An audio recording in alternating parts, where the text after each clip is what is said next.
یہ کہتے ہیں کہ ہمارے امام صاحب جو ہیں وہ عشاء کی نماز کے بعد سورہ ملک پڑھتے ہیں، تو ہم نے غور کیا کہ اس میں تھوڑی سی الفاظ کا رد و بدل ہے، کچھ آیات بیچ میں چھوڑ گئے، قرات غلط ہے۔ ہم نے سمجھانے کی کوشش کی لیکن وہ نہیں سمجھ پایا، وسوسے آ گئے ہیں کہ باقی جو قرات کرتے ہیں اس کا کیا حکم ہوگا۔ دیکھیں، پہلی بات تو یہ کہ یہ جو ہمارے ہاں اجتماعی طور پہ سورہ ملک پڑھنے کا ایک رواج قائم ہو گیا ہے، اس سے ہمیں فضیلت حاصل وہ والی نہیں ہوگی جو حدیث میں بیان کی گئی ہے۔ نبی کریم صلی اللہ علیہ وسلم نے پڑھنے کے اوپر یہ انعام بیان کیا، سننے کے اوپر نہیں ہے، ٹھیک ہے۔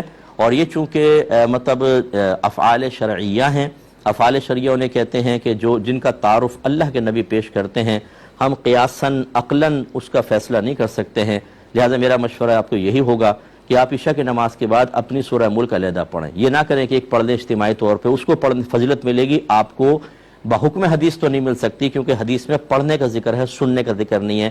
ہم اپنے پاس سے پڑھنے کو سننا اور سننے کو پڑھنا نہیں کر سکتے ہیں۔ یاد رکھیں، نکاح کے اندر قول کہنا ہوگا، اگر کوئی اور قبول کر لے اور دولہا سن لے خالی تو کیا ہو جائے گا نکاح؟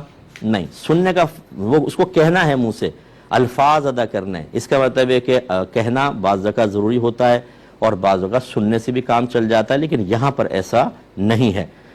تو دوسری بات جو غلطی کی ہے اس پہ میں کلام کرتا ہوں، لیکن ایک مختصر سے بریک کے بعد۔ بسم اللہ الرحمن الرحیم۔ دوسرا جو آپ نے فرمایا کہ کچھ ہمیں الفاظ کی غلطی نظر آئی، تو وہ سورہ ملک کے اندر نظر آئی۔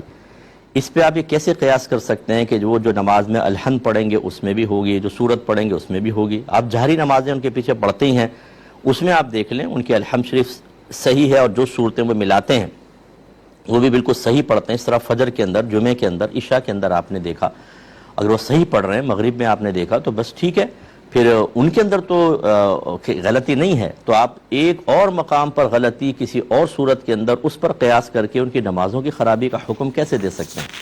ہاں، اگر آپ کو مستقل بنیادوں پہ کوئی خرابی نظر آئی ہے وہ ایک الگ بات ہے، یعنی عام نمازوں کے اندر بھی وہ ایک الگ بات ہے، لیکن آپ نے اس کا ذکر نہیں کیا۔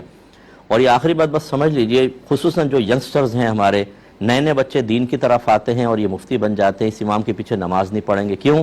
ان کا عین واضح نہیں نکلتا، ہا صحیح نہیں نکالتے۔ میرے بچوں اچھی طرح یاد رکھیں کہ امام کے لیے صحیح مخارج کے ساتھ الفاظ کو ادا کرنا واجب ہے، آپ کو صحیح سنانا واجب نہیں ہے، ورنہ آپ ثابت کریں ذرا۔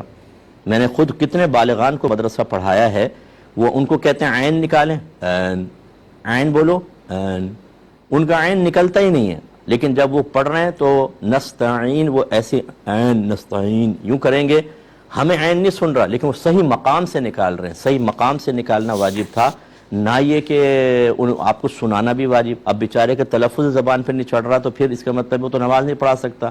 یہ الگ بات ہے کہ ایسے کو احتیاط کرنی چاہیے کہ لوگ بدگمانی کا شکار ہوتے ہیں، لیکن یہ میں آپ کو سمجھا رہا ہوں کہ امام اگر تجوید جانتے ہیں لیکن کلیئر ورڈز آپ کو یا حروف سمجھ میں نہیں آ رہے ہیں تو اس کا مطلب یہ نہیں ہے کہ انہوں نے تجوید ہی نہیں پڑھی یا وہ غلط پڑھ رہے ہیں۔ آپ ایک دفعہ ایسی باتوں میں نکلوا لیں، اگر وہ کہتے ہیں کہ ہاں تجوید کے ساتھ آتی ہے اور میں صحیح مخارج بھی جانتا ہوں، اب آپ کو صحیح نہیں سن رہا تو ان کے پیچھے نماز بہرحال بالکل درست ہے۔